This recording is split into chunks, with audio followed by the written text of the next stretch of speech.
Hello students, मैं Ayub sir. Third same BCA Hindi syllabus के बारे में आज हम जानेंगे।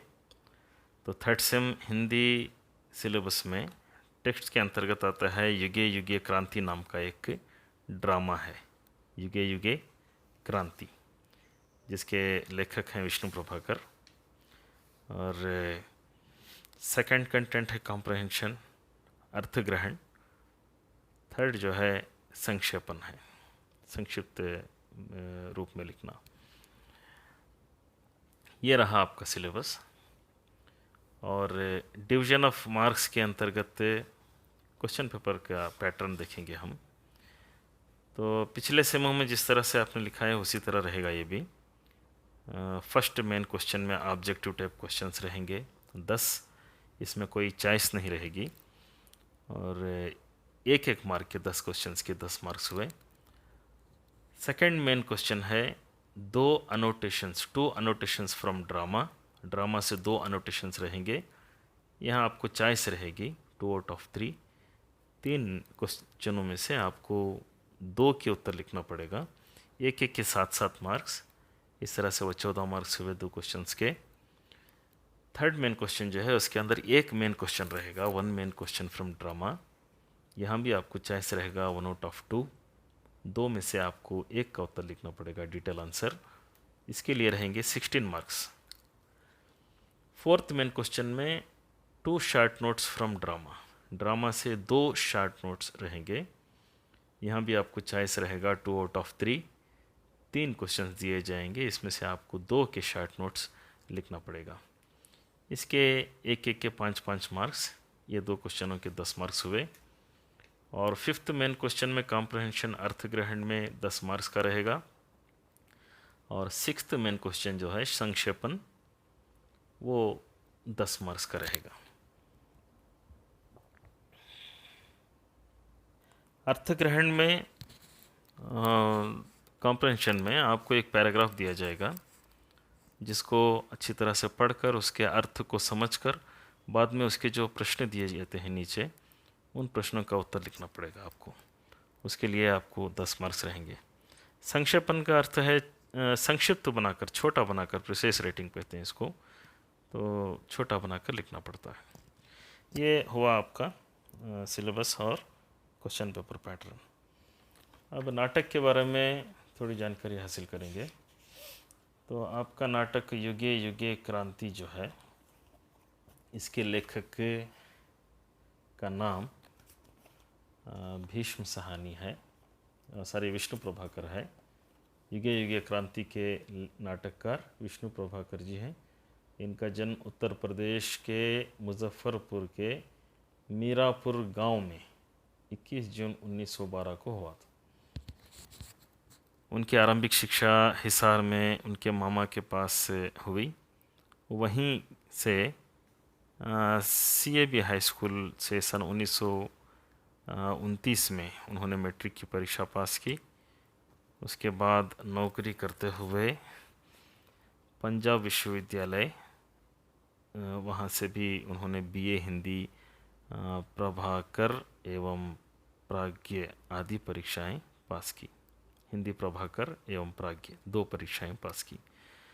विश्वविद्यालय शिक्षा यही समाप्त हो गई।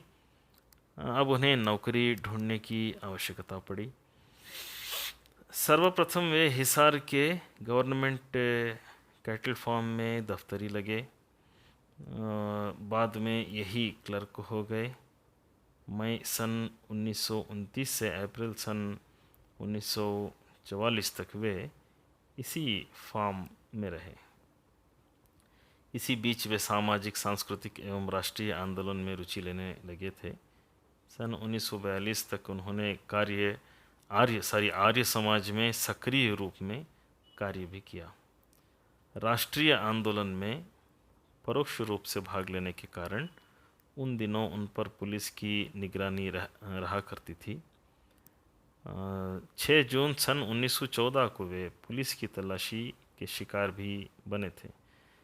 अप्रैल सन 1944 में उन्होंने सरकारी नौकरी से इस्तीफा दे दिया। अब वे दिल्ली आ गए। वहाँ वे आयुर्वेद महामंडल दिल्ली में अकाउंटेंट के पद पर कार्य करने लगे और वो 31 मार्च सन 1946 तक रहा। इसके उपरांत आकाशवाणी के दिल्ली केंद्र में नाटक निर्देशक के रूप में नियुक्त हुए। ये कार्य लगभग 2 वर्ष तक चला। किसी कारणवश उन्होंने वहाँ से भी त्यागपत्र दे दिया, रिज़ाइन कर दिया। तब से वे स्वतंत्र लेखन में जुटे हुए हैं। लेखन में उनकी रुचि बचपन से ही थी, बचपन से ही इनको लिखने की रुचि थी और इन्होंने कई उपन्यास, कहानी संग्रह, नाटक, एकांकी संग्रह, यात्रा, विवरण, संस्मरण, जीवन चरित्र आदि साहित्य की सेवाओं में अपने आप को लगा लिया। इनके उपन्यास हैं निशिकांत, तट के बंधन, स्वप्नमयी, कोई तो, ये सब इनके उपन्यास हैं। कहानी संग्रह भी बहुत कुछ हैं इनके। संघर्ष के बाद, धरती अब भी घूम रही है, खंडित पूजा, मेरी 33 कहानियाँ, पुल टूटने के पहले, मेरा वतन, ये सब कहानियाँ हैं। नाटक इनके नवप्रभात, चंद्रहार, होरी, डॉक्टर, युगे युगे क्रांति जो अब आपको पढ़ना है, टूटते परिवेश, बंदिनी। और एकांकियाँ भी इन्होंने लिखी है। 12 एकांकी, 10 बजे रात, ये रेखाएं ये दायरे, ऊंचा पर्वत गहरा सागर, प्रकाश और परछाई, मेरे प्रिय एकांकी, मेरे श्रेष्ठ रंग एकांकी। ये उसके अलावा उन्होंने बहुत सारी यात्रा वृत्त लिखे हैं, संस्मरण, जीवन चरित्र आदि लिखा है इन्होंने। युगे युगे क्रांति नाटक के बारे में हम देखेंगे।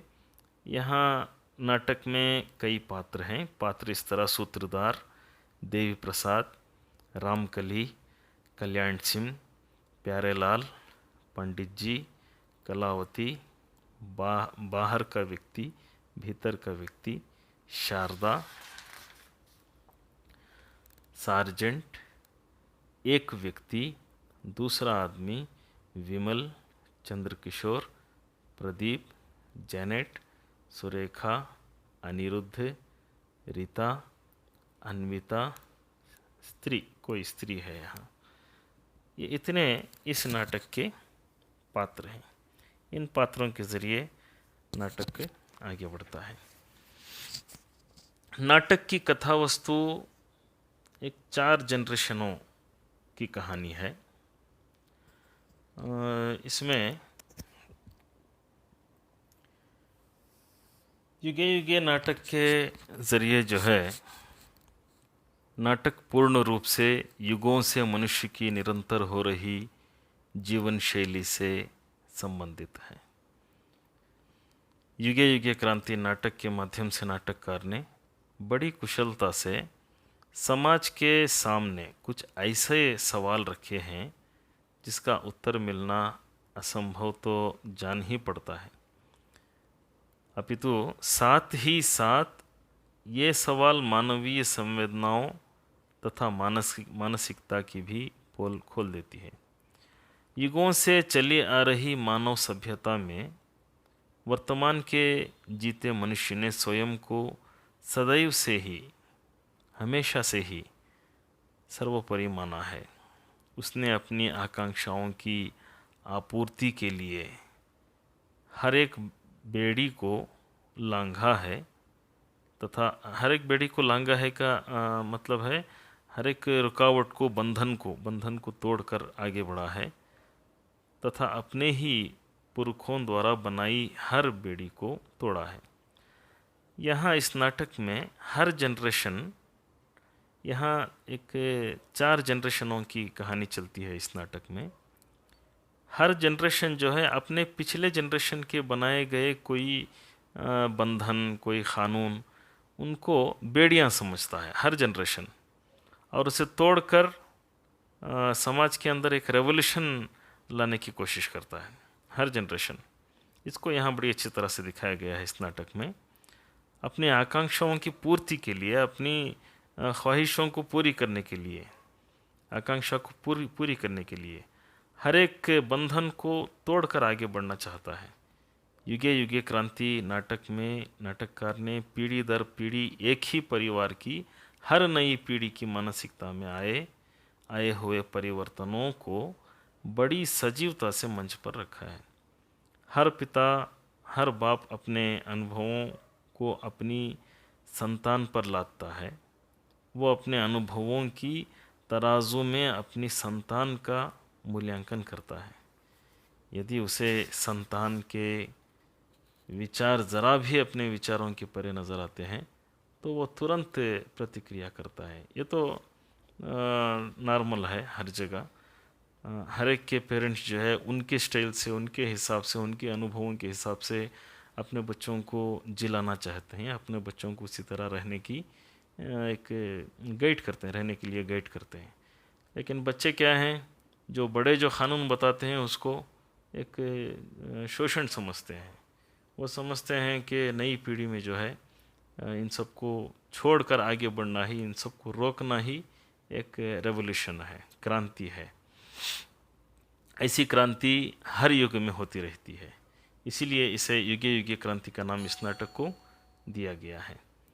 फलस्वरूप संतान भी मानव होने के नाते अपनी इच्छाओं व आकांक्षाओं पर पिता अथवा माता के इस प्रहार का हर प्रकार से विरोध करते नजर आते हैं। इसी तरह के मानसिकता को इस पूरे नाटक में डेवलप की गई है और इसके बारे में हम अगली क्लास में जो है डिटेल से हम पढ़ेंगे। Okay, have a good day.